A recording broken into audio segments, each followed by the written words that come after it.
له خارج نه هم ځینو هیوادوالو چې د خپلواکۍ سره او د خپل هیواد سره یې مینه وله هغوی پیغامونه راستولي دي، مبارکیانې دي. راځئ دغه مبارکیانې په ګډه سره اورو، بیا هم راسره ملتیا وکړئ، موږ له تاسو سره یو.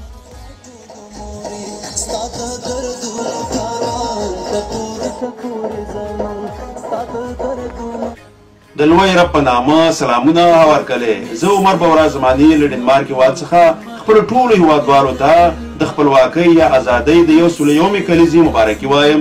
الله جل جلاله دې زموږ هېواد د سولې او پرمختګ په لار روان کړي چې موږ اقتصادي خپلواکي ترلاسه کړو. د نړۍ یو هېواد هم د اقتصادي خپلواکۍ پرته بشپړه خپلواکي نشي ساتلی. نو ټولو هېوادوالو څخه مې دا خواست دی چې په خپلو ماشومانو باندې زده کړې وکړئ چې د خپلواکۍ په ټولو اصولو پوه شي او د هېواد د ښه اقتصاد لپاره کار وکړي. خپلې خبرې د خپل یو شعر په 2 بیتونو پای ته رسوم. زه عزت د احمد خان یم، زه عزت د احمد خان یم، لوړ همت زه د امان یم، ننګ ناموس د هر افغان یم، زه آزاد افغانستان یم، زه آزاد افغانستان یم. د الله په امان.